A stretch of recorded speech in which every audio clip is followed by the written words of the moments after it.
Hello, welcome to or welcome back to How to Change the World, a podcast for people leading change in their work, lives, and community.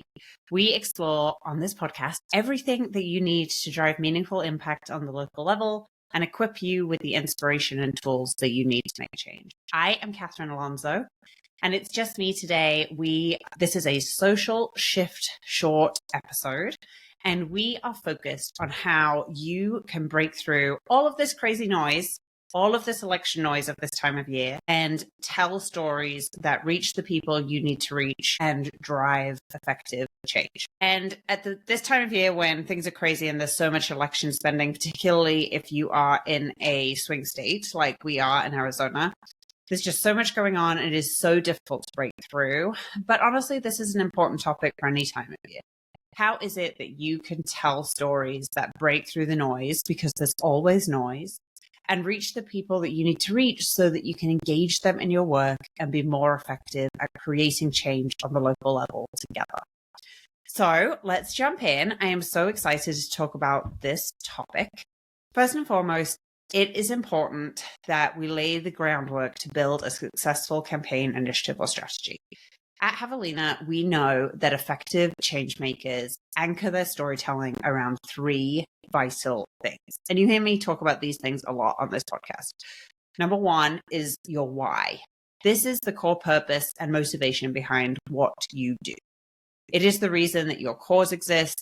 It is the reason your organization exists. It is the reason your project exists. And it is the driving force that inspires you and others to take action. Number two is your goals. These are the clear and actionable objectives that guide your efforts. Goals give you direction and help you measure progress. And then number three is you really need to understand your target audiences, which means gaining deep insights into who they are, what they care about, and what they need. And this big three is absolutely central in telling stories that will break through the noise and enable you to drive change at the local level. Anytime that one of our clients is not seeing results in their communication efforts, it always comes down to one or more of these things. When you have a solid foundation in the big three, you will be able to tell stories that break through the noise and create meaningful and lasting change. So let's get a little deeper into each one of these. So first of all, let's talk about the why. Your why is the core purpose and motivation behind what you do as an organization. It's the heartbeat that fuels your work. And very often our clients are able to describe what they do. And sometimes they can explain how they complete their work, but less often do organizations lead with why they do what they do. When you lead with why, people really emotionally connect with the work that you're doing, which means that they are way more likely to remember and support your work.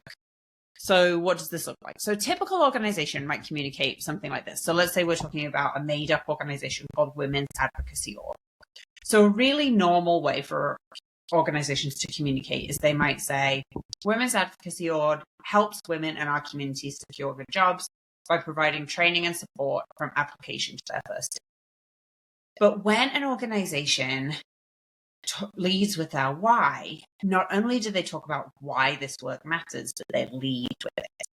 So alternatively, they might say something like, when women rise in the workforce, families and communities thrive and grow stronger, which is why Women's Advocacy Org provides training and support from application to the first day of work so that women in our community can secure good jobs.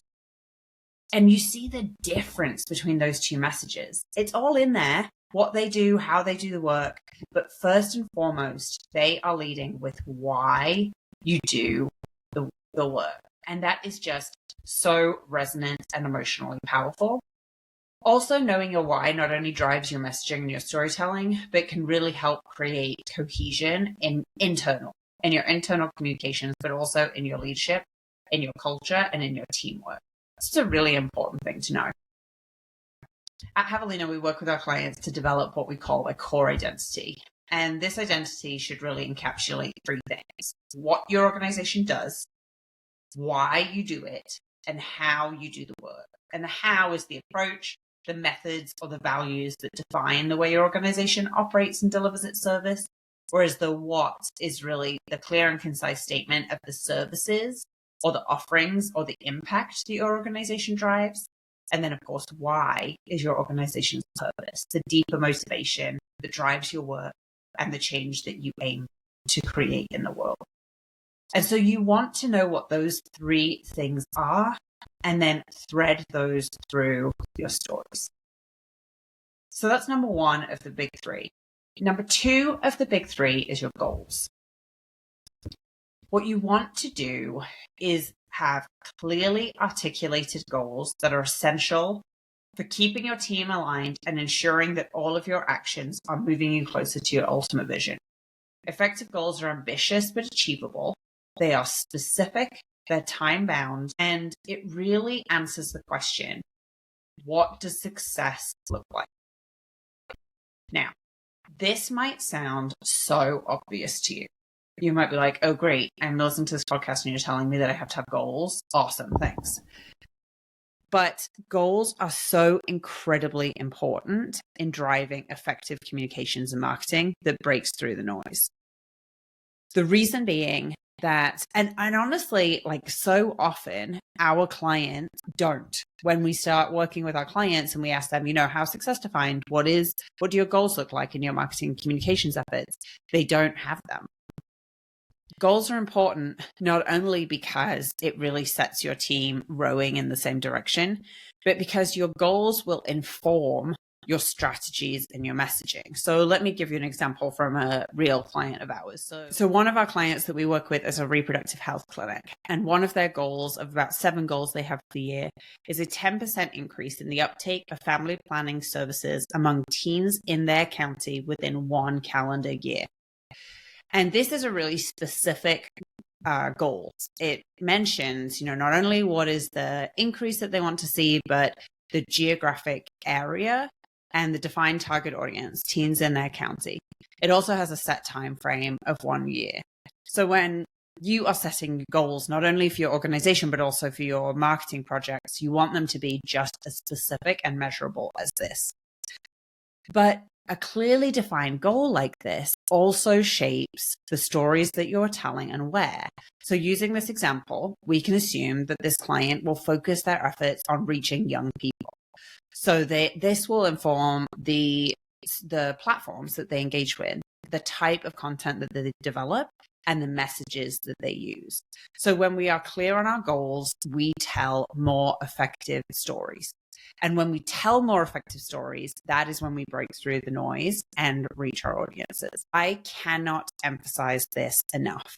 If you do not have a clearly articulated goal or a set of clearly articulated goals for your organization, for your campaign, for your department, for your project, the very first thing to do is to set them. The other thing that goals help with is capacity. So one of the biggest mistakes that change makers make is trying to do too much. We break off all we can chew, we do too many projects, we have too many things going, and we do not have capacity. And so oftentimes when we advise our clients that they need to set goals, they'll tell us that they don't have time. But we tell them that setting clear goals can really help you to do less instead of doing more, because it helps you to prioritize. So let's go back to this example. When this client is focusing on increasing the uptake of family planning services among teens, it tells them that they need to focus their communications on teens. So maybe this will enable them to increase their efforts on certain social media platforms that are used by this audience, and decrease and maybe even eliminate the social media platforms that are not used as much by this age group.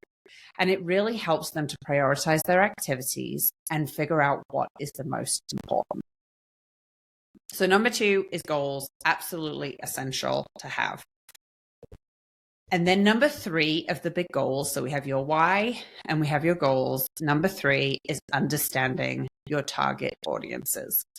And in my experience, this is one of the biggest pain points among organizations that are trying to shape change in their communications. If you are targeting everyone, you are reaching no one. This is such an important point. When you are targeting everyone, you are reaching no one. In our work with our clients, we do these exploration sessions. And one of our first questions, and usually I actually ask this in the sales process, I'll be like, who are you trying to reach? And 9.9 times out of 10, the answer I receive is everyone. We want to reach everyone. But here's the challenge with reaching everyone is then what do you say? What message is it that you can develop that is resonant with every single human being? And it's actually simply not true. You are not trying to reach everyone. You're not trying to reach people that live in a different country, most probably, unless that's specific to your work. You're not trying to reach people that live in a different state. You're not trying to reach people who don't need your services. And so even then you have a target audience right away. We want people that live in our geographic area, need this service, and can benefit from us in their lives. And then you want to get more specific from there.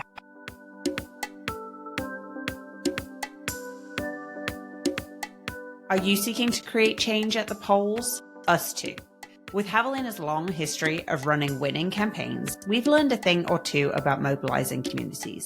And we know that success isn't about reaching every voter, it's about reaching the right voters.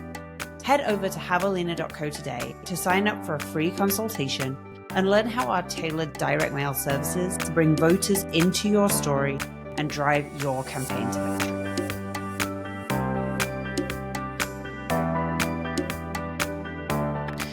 Really what you want to do is know as much as you can about who your target audience are and what they need. A huge reason why your communications may not be as effective as they are, as they can be, is that you are not speaking directly to specific target audiences. What you want to know is who are they? And of course, you don't have one. Typically, our clients have 4 or 5. We encourage them to start with no more than 4. And you want to think through who are those distinct audiences. And for any of you that are thinking, no, I really do want to reach everybody, the way I want you to think about this is that your marketing efforts is like throwing a stone into water. And imagine that the ripples that it creates. That is what targeting certain audiences is like. Your messages ripple out like concentric circles to other people, but they're written for that group in the middle, the center of the ripple. And to truly connect with that group in the middle, you need to understand who they are and what they need. The more you understand about your audience, the better equipped you will be to craft messages and strategies that resonate with them. And so you want to collect information about them. You want to know things like, what are their biggest needs? Understanding their primary concerns, challenges, or desires is crucial. What problems are they facing that your organization can help solve? What outcomes do they hope to achieve? The insight that you will gain will really help you tell a story that will align with what they need. What motivates them? Knowing your audience's desires and actions is essential. Are they motivated by social justice, by making a difference in the world, personal well-being, financial stability, community? What is it that drives the people that you are trying to reach? Understanding what motivates them will allow you to specifically develop a message that connects with them on a deeper level. You also want to know who are they demographically, not only demographically, but also psychographically. What's their age, their gender, their race, their background, their socioeconomic status, but also what are their fears? What are the things that drive them? What are their interests? What are their behaviors? The more specific you can get about that, the more effective your outreach will be. And then this begs the question, where do I find all of this out? So one of the first things you can do is look at your social media or website analytics to see who is already engaging. What is your existing audience? And how can you find out more about them? Number 2 is to ask them. And you can do this by asking, sending out an email, asking for feedback, or maybe you do polls on social media. But honestly, the most effective way is to find somebody who is representative of your target audience and call them and ask them. So this is something that I do all the time. We at Javelina, at the How to Change the World podcast, we are creating stories for social change makers.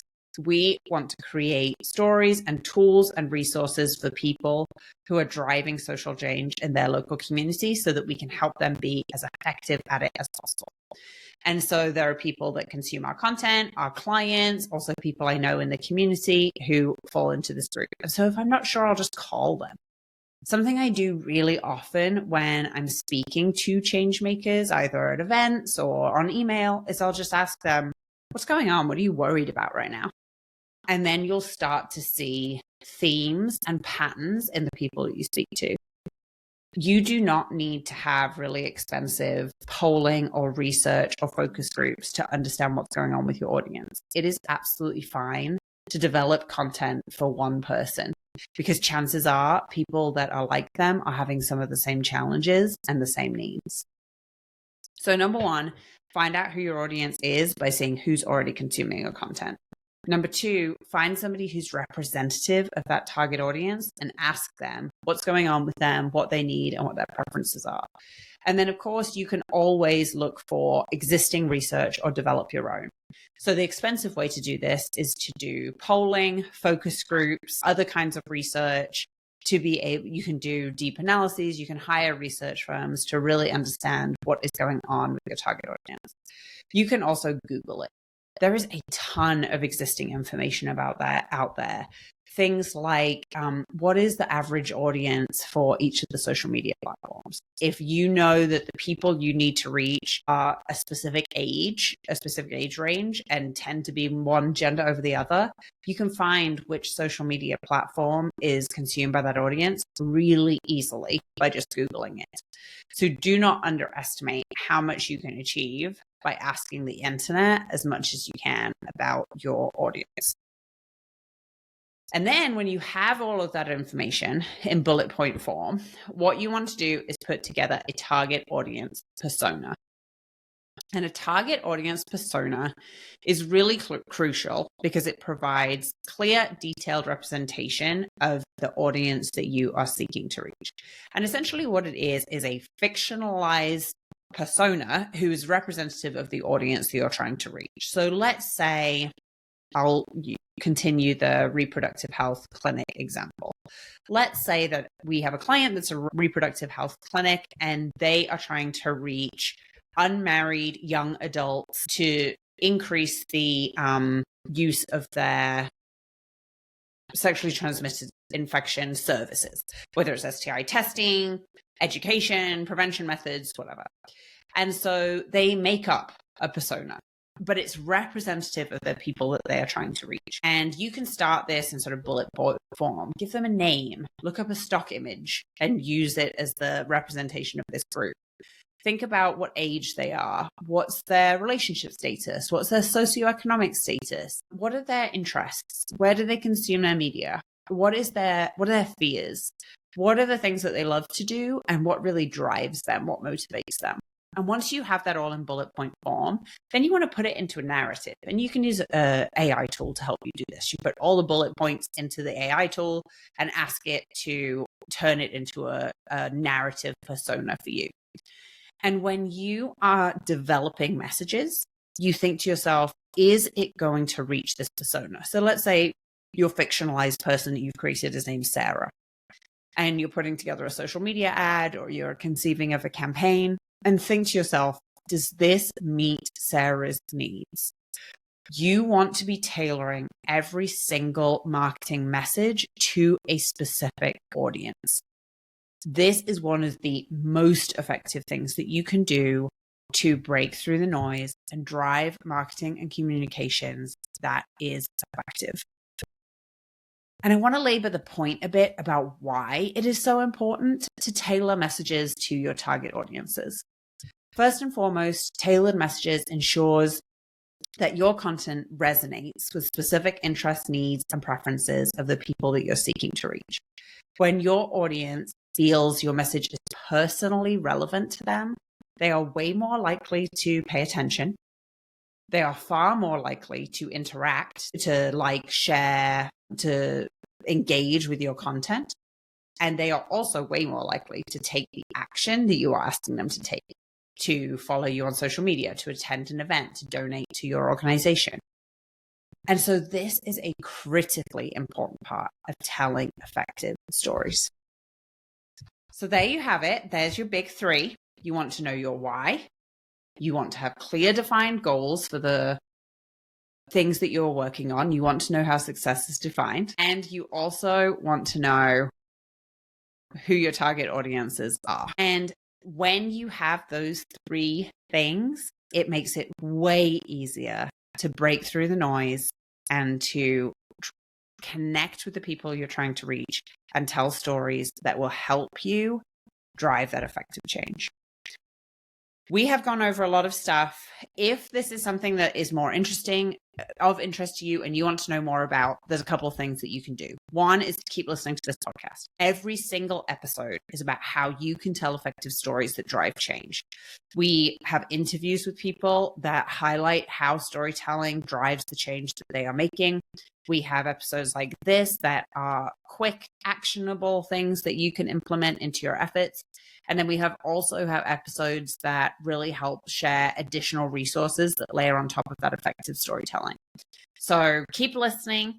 And then if you would like a free consultation with us, you are more than welcome to visit our website at javelina.co. You can schedule that free consultation at any point, and we can talk to you about what's going on in your branding and marketing and how we might be able to help you, or even some quick wins or quick advice we might be able to give you to elevate that. So thank you so much for joining for another episode. I'm so grateful that you have been here. I hope that there have been some helpful nuggets within this episode for you that you can implement within your work. And until next time, I cannot wait to see you again to share another story of change. Have a great one.